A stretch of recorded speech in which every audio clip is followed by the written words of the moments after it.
Hindi naging madali sa akin ang mga karanasan ko sa buhay habang lumalaki akong iba ang kinilala kong pagkatao at nagpalaki sa aking ama. Puno ng galit ang pagkatao ko at ngayon ay wala pa ako sa tamang emosyon para magdesisyon. Sana'y maintindihan niyo yun. Hanggat maaari sinisikap niyang maging malumanay at maingat sa kanyang mga salita upang hindi nadagdagan pa ang pasakit dito. Tumungo ito habang paulit-ulit ang pagtango. Naiintindihan ko, Iha. Siguro may labis ang panguulila ko sa iyo kaya kahit alam kong hindi pa maayos sa lahat, ay gusto na agad kitang makita. Anito, hindi siya nag-abalang magpilit ng ngiti dahil ayaw niyang maging mapagkunwari sa harap ng mga ito. Sawang-sawa na siyang magpanggap kaya napagdesyonan niyang magpakatotoo sa lahat at sisimulan niya iyon sa mga taong nakapaligid sa kanya. Huwag kayong mag-alala. Unti-unti ko nang tinatanggap ang lahat. Ngunit hindi madali dahil parang bombang sumabog sa harapan ko ang buong katotohanan. Kung ang makita ko ang gusto niyo, hindi ko yun ipagkakait. You can see me anytime you want pero hindi ko maipapangakong mapakikitunguhan ko kayo sa paraang gusto niyo. Naintindihan namin. Sabat ni Calvin samantalang ang kanilang amay tumitig na lamang sa kanya na tila kinakabisa ang kanyang muka. Kamukhang kamukha mo yung ina. Pagkuway tugon ito na may malungkot na ngiti sa mga labi.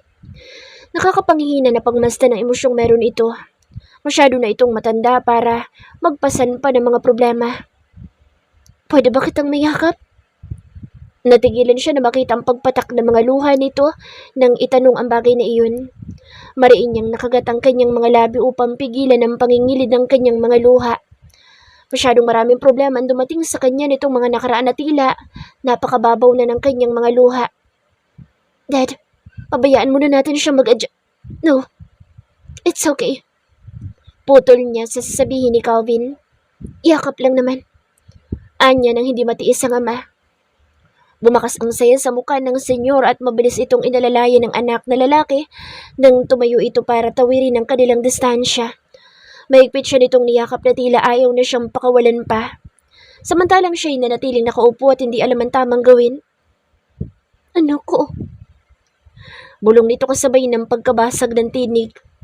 Nagsimulang magtaas baba ang balikat nito habang mahigpit pa rin ang pagkakayakap sa kanya. Ano ko? Paulit-ulit na tugon nito. Mas lalo lumakas ang paghikbi ng matanda dahilan para hindi niya rin mamalayan ang pag-agos ng sariling mga luha. Nandito na si Daddy. Hindi na kita iiwan. Wala na sino man na makakapanakit sa'yo. Ani pa nito bago muling lukubin ng hikbi nito ang buong paligid. Kahit ang kapatid niyang si Calvin ay pulang-pula na rin ang mga mata dahil sa pagluha. Masama ba akong anak? Hindi niya mapigilang itanong habang nakatanaw sa malayo.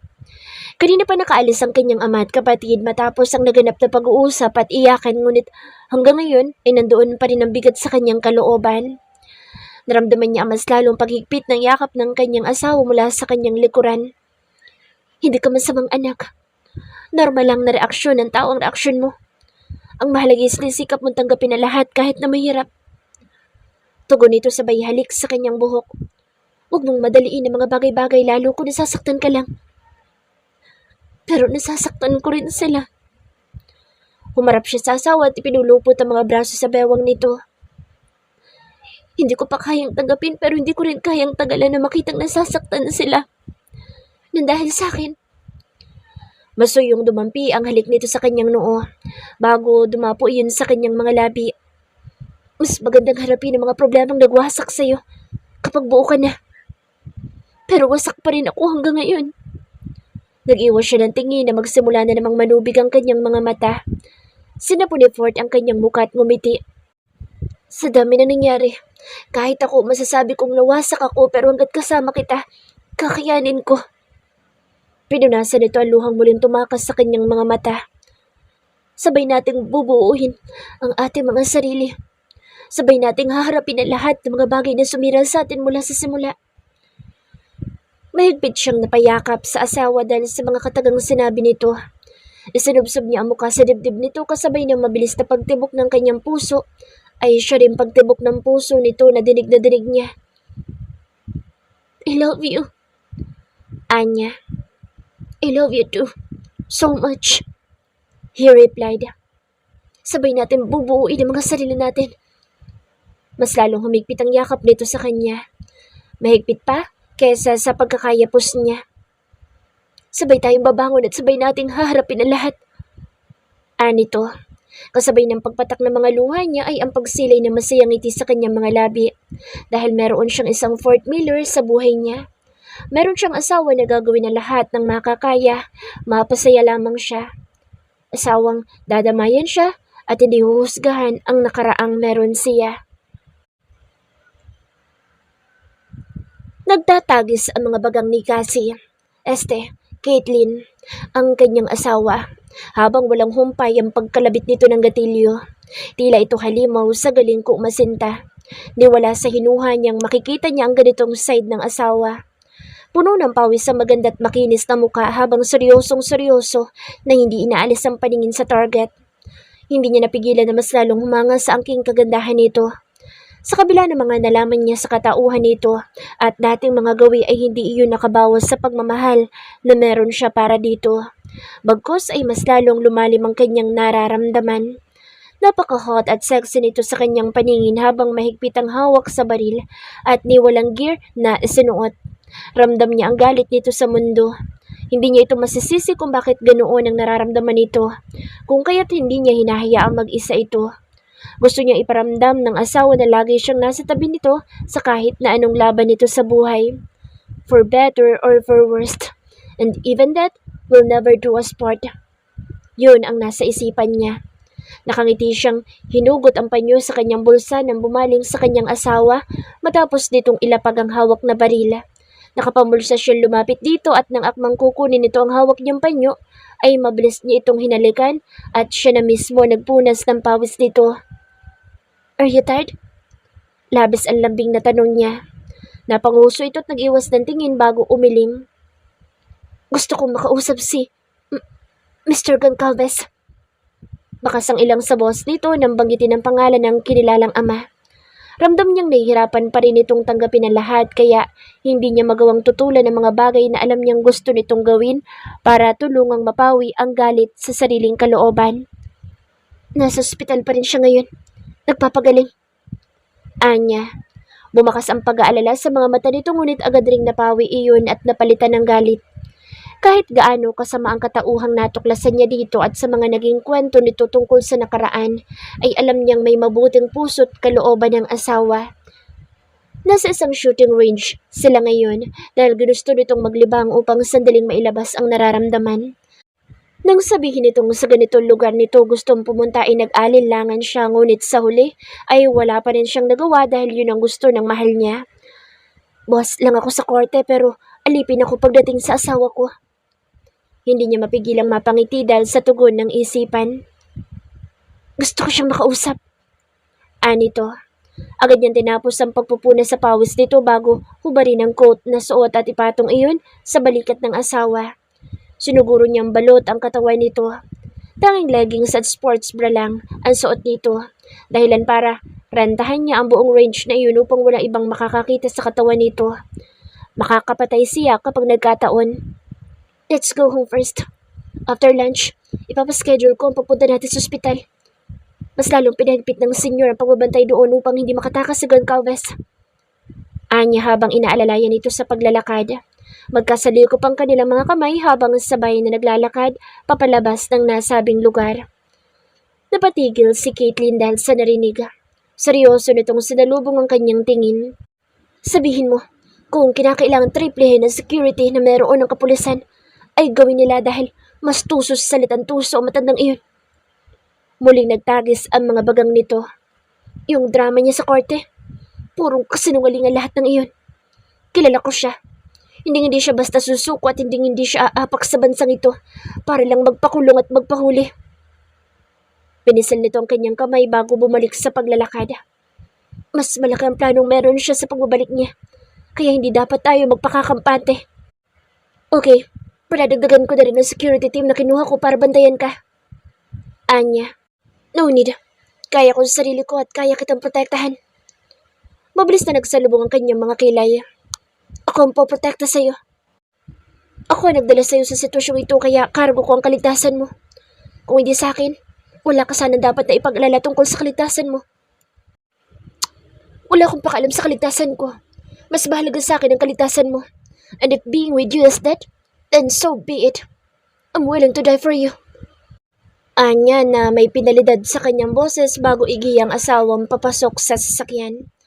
Matapos isarado ang pinto ng passenger seat ay nilingon niya ang dalawang kotseng nasa likod ko sa anlulan ang security team na kinuha niya. Nang makitang nasa ayos ang lahat at walang kahinahinala sa paligid, ay saka lamang siya tuluyang sumakay. Ako na magmamaneho. Sa lubong nito nang makaupo siya. Ako na. Stop being stubborn, wife. Anya.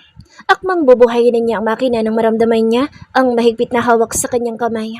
Kunot noong nilingon niya ang asawa at hindi niya mapigilan ang mapalunok nang makita ang nalilisik nitong mga mata. Malayong malayo ito sa babaeng nakilala niya noon sa kanyang salida. Yung babaeng hubad na nasa ibabaw ng kama. Yung babaeng malambing at tila walang muwang sa mundo. Pero ang katotohanan ito ang babaeng minahal niya ay sapat na upang hindi siya bakasan ng pag-aalinlangan. Kahit sino pa ito, mamahalin niya pa rin ng totoo. Angelic or evil Caitlyn, she's still my wife, and I still love her so much. Ikaw huwag matigas ang ulo. Ako magmamaneho, and that's final. Dahil sa boss na ginamit ito ay wala siyang nagawa kundi ang pumayag. Nailang siyang humalik sa noon ng asawa matapos makipagpalit ng puwesto. Nangingiti na lamang siya. Opo, kamahalan. Tango lamang ang isinagot nito bago paharurutin ang sasakyan. Ilang kalye pa lamang ang nalalampasan nila nang maramdaman niya ang mas lalong pagbilis ng pagpapatakbo nito. Calm down, baby. Wala naman tayong hinahabol. Hindi niya mapigilan tugon dahil nangangamba siyang baka maaksidente sila at mapahamak ito. Wala nga tayong hinahabol pero may humahabol sa atin. Walang emosyong tugon nito. Agad siyang napalingon sa likod dahil sa sinabi nito at doon niya lamang napansin ang dalawang van na mabilis na nakabuntot sa kanila. Hindi niya mapigilan na balutan ng pag-aalala para sa asawa nang hindi na niya makita ang security team na kanina'y nakasunod lamang sa kanila. Sigurado ako mga tauhan niya ni Goncalves. Kalmadong tugon nito habang wala pa rin mababakas na emosyon sa buong muka. What are you doing? Tanong niya nang bagalan na nito ang pagmamaneho. Hindi ako sanay na tumatakbo. Kapag may kalaban, mas gusto ko hinaharap sila. Don't you dare! Anya. Nailing siyang tumingin sa likod at nang makitang malapit na sa kanila ang dalawang van, ay napilitan siyang hugutin ang mga baril na nasa ilalim na backseat.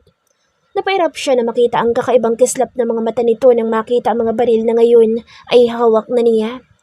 Sa mga mata pa lang nito, nababasa na niyang hindi ito takot pumatay o mamatay. Well, hindi rin naman siya takot pumatay pero ang masaktan, kahit hibla ng buhok ng asawa niya ay ibang usapan na. Just drive. Ako na bahala. Anya na sinagot lamang nito ng kibit-balikat. I love you so much, baby. Ikinasa niya ang dalawang baril na hawak bago nagnakaw ng halik sa labi ng asawa. Pampalakas. Sabay kindat niya. Mas lalong siyang napangiti nang sa wakas ay bumakas ang emosyon sa mukha nito at sinundan iyon ng tawa na tila musika sa kanyang pandinig. Kapag talaga nakapag-honeymoon na tayo, lagot ka sa akin. Ihilang pahinga natin. Sabay silang natawa dahil sa sinabi niya. Game ako dyan. Pero bago mo yun isipin, patumbahin mo muna sila bago pa tayo mapatumba. Anito. Dadaan muna sila sa hot at sexy kong katawan bago ka nila masaktan. Nagsimula magtagis ang kanyang bagang nang maramdaman niya ang pagtama ng mga bala sa kanyang sasakyan. Hindi siya nababahala dahil bulletproof iyon. Simula nang malaman niya ang panganib na meron sa buhay ng asawa, lahat ng sasakyan na gagamitin niya kapag kasama ito ay hindi tinatabla ng bala. Wala lang sa kanya ang milyon-milyong gastos kung kaligtasan naman ito ang nakataya. Maliksin niyang iniangat ang katawan upang makalipat sa backseat. Mabilis niyang binuksan ang bintana at gumanti ng putok.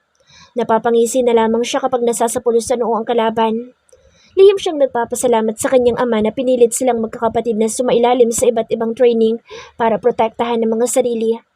Nang mapahamak ang kanyang kapatid na si Second ay hindi nakampante ang kanilang mga magulang. Kung kaya kumuha ang mga ito ng mga dalubhasa sa self-defense upang sanayin sila.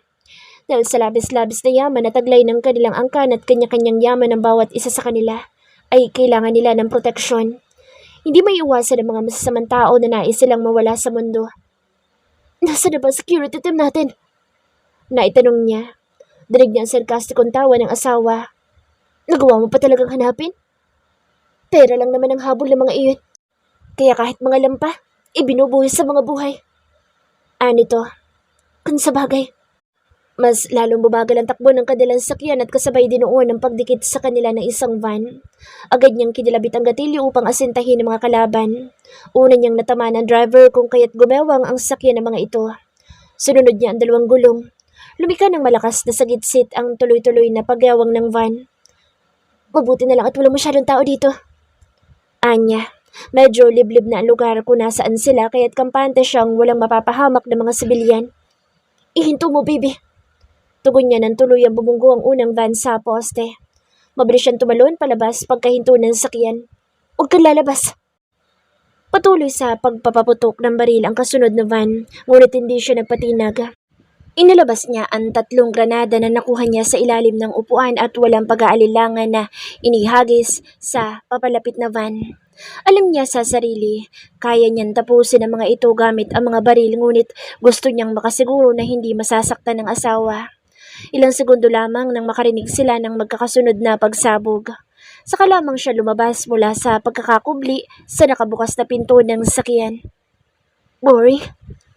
Tinaasan niya ng kilay si Caitlin. Hindi na siya nagulat na nasa labas na ito at kampanteng nakaupo sa hood ng kotse na tila walang nangyari. Sa taglay na katangian ng asawa, nangunguna na doon ang pagiging matigas ng ulo nito. Gusto ko lang makasiguro. Anya. Ibinalik niya ang mga baril na ginamit kung saan iyon nakatago kanina bago siya Pupunta kami doon mamaya kasamang asawa ko kaya makakaalis ka na. Anito bago maglakad papasok ng kabahayan na agad niyang sinundan. Ni hindi na nila hinintay pa ang kung anumang maaaring sabihin ng binata. Panira ng araw. Bulong niya pero agad ring winaksi ang panibughong nararamdaman nang maabutan ng asawa sa bukana ng kanilang malaking bahay. Naglalambing na yumakap siya dito. Baby, ipinalipat ko na nga pala mga paintings ko. Umawang ang bibig nito habang nanlalaki ang mga mata. Really? Yung paintings na nasa secret room mo sa mansyon niyo? She giggled. Yup. Naisip kong dalhin dito sa bahay natin. Total, ipininta ko naman ang lahat ng iyon para sa'yo. Masuyo niyang hinaplos ang mamula-mula nitong pisngi at mabilis na hinalikan sa mga labi. Oh God, thank you, baby. Mahigpit itong yumakap sa kanya habang nangingislap ang mga mata. Can I see it? Of course. Anya at inakay ito patungo sa pangalawang palapag ng kanilang bahay. Patalon-talon ito naglalakad at kitang-kita sa magandang mukha ang excitement. Dahil sa reaksyon ng asawa hindi mapigilan ng kanyang kalooban na labis na saya habang nakikita itong masaya. Dito ko ipinalagay para malapit lang sa kwarto natin. Anya, nang nasa tapat na sila ng silid katabi ng kwarto nilang mag-asawa. Wow! She clasped her hand when she saw the decorated room full of paintings. Mas lalo lumaki ang awang sa bibig nito bago tumakbo papalapit sa mga paintings at tila nangangarap na humaplos doon. Parang unang beses mo nakita eh. Natatawang tugon niya bago sumandal sa hamba ng pinto. Nakahalukip-kip at pinagmamasta ng babaeng mahal niya. So sobrang ganda kasi parang sa pantasya lang makikita. Buhay na buhay at napakaganda. Bawat daanan nito ay masuyong hinahaplos ng daliri. Sandaling matutulala at masayang ngingiti. Ganun mo ako kamahal? Ipininta mo ako na tila matagal na tayo magkakilala. Kuhang-kuha mo kung anong mukha ko noong bata pa ako. Anito habang nakatanaw sa pinakamalaking painting na siyang pinakasentro ng silid. Kahit hindi ito nakatingin sa kanya ay masaya siyang tumango. Walang anumang bagay o salita makakasukat kung gaano kita kamahal. Kahit sarili ko, hindi ko alam kung paano nagsimula. Basta nagising na lang ako mahal na kita. Love is mysterious and magical. And it's not about how long we've known each other. It's not about when we met and where I first saw you. I just love you. No questions. Because I don't have any explanation how it started. Dahan-dahan siyang humakbang papalapit dito upang yakapin ito ng mahigpit ngunit natigilan siya na lumingon ito sa kanya at nakita niya ang ilang butil ng luha na pumapatak mula sa mata nito. Baby, why are you crying? Agad niyan tinawid ang pagitan nila. Umiling ito. Wala. Wala to. Naiiyak lang ako dahil sa sobrang saya. Hindi ko kasi lubos maisip na may ganito palang pagmamahal. Yung sobra-sobra na tipong parang hindi na totoo. Nakangiti ito habang nagpupunas ng luha. Hinawakan niya ang kamay ng asawa at masuyo itong hinalikan. Pinunasan niya ang mga luha nito. Noon kasi, hindi ako naniniwala sa pagmamahal. Akala ko imposible magmahal ang isang tao ng sobra ng walang dahilan. I don't believe in love not until I met you. Not until I found you. I don't believe in love not until you made me felt love. At bigla itong napahagulhol. Shh. Stop crying, baby. I love you, okay? Don't cry. Alon niya sa asawa. Tumango-tango ito at mahigpit na gumanti ng yakap sa kanya. I love you too. Hinalikan niya ang noo nito habang sa po magkabilang pisngi. Nakangiti siyang hinalikan ang namumulan nitong ilong bago muling niyakap. Gusto mo? Ipinta kita ngayon? Ramdam niyang natigilan ito sandali at mabilis na tumingala sa kanya. Natawa na lamang siya na makitang mas lalo itong napaiyak habang mabilis na tumatango. Stop crying, baby. Bala ka, magiging pangit ka sa painting ko. Sa sobrang galing ko pa naman lahat ng detalye, sa likha ko buhay na buhay. Pangaalas ka niya. Laking tuwa niya na mabilis ito magpunas ng mga luha at malaki ang iting humarap sa kanya. Game. Ihanda ko lamang magamit ko. Tulungan na kita para mabilis. At hindi nga ito nagpaawat. Natuwa na lamang siya sa reaksyon ng asawa. Hindi niya ba binawi lahat ng testimonya niya? Walang emosyon ang mukha ni Caitlin habang naglalakad papasok ng departamento. Taas noo siyang naglalakad papasok habang nakasunod naman sa kanya si Peter. Nope, inamin niya lahat ng kasalanan niya mula sa simula. Kahapon, nang magpunta kayo sa ospital ng asawa mo, nagkausap ba kayo? Tanong nito. Tulog siya nang pumunta kami kahapon at may importanteng ginagawang asawa ko kaya hindi kami nagtagal. So, hindi ko siya nakausap. Anya. Sa tingin ko, hindi na niya babawiin ang statement niya. Napatigil siya dahil sa kasiguraduhan na mayroon ang boss ng binata. Nagtatagis ang bagang na nilungon niya ito at tinaasan ng kilay. Masyado na siyang matanda at nakikita kong talagang nagsisisi na siya sa lahat ng nagawa niya. Sarkastiko siyang napangisi. Narinig mo ba yan sarili mo? Sa lahat ng kademonyohan na ginawa niya, hindi lang sa buhay namin, pati na rin sa buhay ng mga magulang mo. Hindi sapat ang pagsisisi niya para matakasan lahat ng kasalanan niya. Pati tayo, ginawa niyang masama para sa sarili niyang interes. Ang pagiging masama natin na naging dahilan para makasurvive tayo. At lahat ng itinuro niya ang siyang ikinabubuhay natin ngayon. Apila nito. Mas lalong tumikwas ang pagkakataas ng kanyang kilay. Naririnig mo ba yung mga sinasabi mo? Nakakalimutan mo bang ang tatay mo na mismo kanang kamay niya noon ay nagawa niya ipapatay dahil lamang sa isang lihim na hawak nito? Naulila ka na dahil sa kanya. Bumakas ang sakit sa mga mata ng binata ngunit agad rin iyong nawala na mag-iwas sa to ng tingin. Napabuntong hininga na lamang siya at naiilang na nagpatuloy sa paglalakad. Sa dami ng pinaghirapan niya at halos empiano ay sinuong niya na. Hindi niya basta makita ang puwang ng pagpapatawad sa kanyang kalooban. Gusto niyang maghirap si Goncalves. Mas mahirap kesa sa pinagdaanan nila. Yo, ika-4 na Mrs. Miller. Bungad sa kanya na isang napakagandang pulis nang makarating siya sa front desk ng nasabing lugar. Napangiti siya na makita si Captain Grace Joe Miller, ang asawa ni Third Miller. Nakangisi itong nakatayo at nakatulangko sa desk habang panay ang pakikipagkwentuhan sa kasamahan. Dito talaga kita hinintay para sigurado. Ibinilang ka rin sa akin ni Baya dahil alam niyang hindi siya makakasama sa dami niyang nabinbin na trabaho. Mabilis ang pagbuka ng pulang-pula nitong bibig kaya natawa siya. Kahit may asawa't anak na, ay dalaga pa rin ito kung titingnan. Ang departamento nito ang pinakahawak niya sa investigasyon dahil alam niyang magagaling ang mga tao nila. Hindi niya hayaang makawala pa si Goncalves kaya lahat ng natitirang baho nito ay ikakalat niya. Maraming salamat. Anya. Plastado na lahat. Pigang-piga na ang matanda at mukhang okay na ang lagay, kaya sa kulungan ko na itinuloy. Gusto mo bang makausap? Umakbay ito sa kanya na tila magkabarkada silang dalawa habang may sukbit na baril sa tagiliran. Nilingon niya si Peter at tinanguan, indikasyon na gusto niya itong sumunod.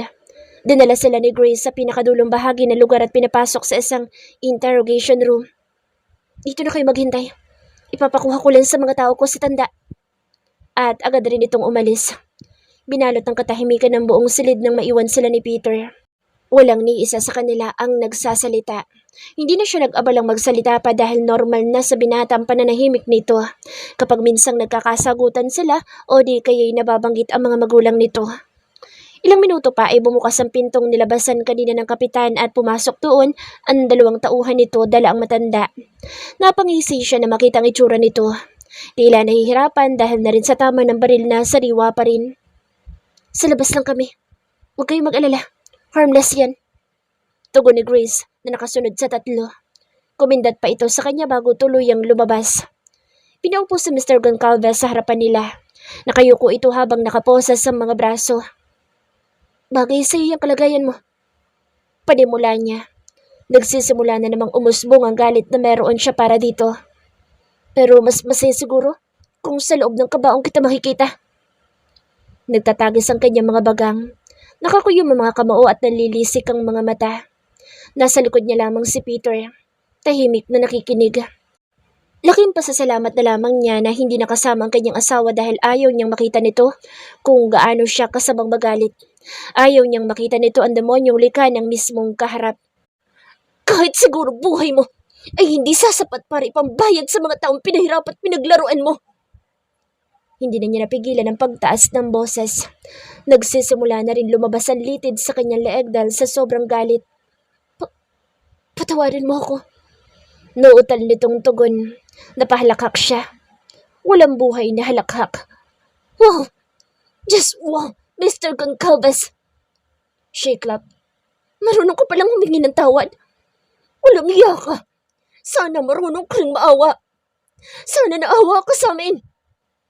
Malakas siyang napasuntok sa mesang nasa harapan. Hindi niya mapigilan ang pag-agos ng kanyang mga luha dahil sa sobrang galit. Bumabalik sa kanya lahat ng paghihirap nila ng mga taong napasailalim ng kasamaan ng matanda. Sa galit ay ibinalibag niya ang silyang kanina'y kinaupan. Calm down! Calm down! Ramdam niya ang mahigpit na pagkakahawak ng binata sa magkabila niyang braso ng akmang susugurin na niya ang matanda. Imbes na maawa ay mas lalo lamang sinilaban ng kanyang galit nang marinig ang paghikbi ni Mr. Goncalves. Hindi niya matanggap na ganito lamang ang reaksyon nito. Gusto niyang lumaban nito para may rason siya para tapusin ang buhay nito, gamit mismo ang kanyang mga kamay. Wala na ni katiting na awa na meron siya noon para dito. Wala na siyang pakialam kahit na ito ang tumatayong ama niya noon. Wala na siyang pakialam kahit ito pa ang nag-alaga at tumuring sa kanya bilang prinsesa dahil lahat ng konting kabutihan nito noon ay may kapalit. Lahat ng iyon, dugot pawis ang ibinayad niya.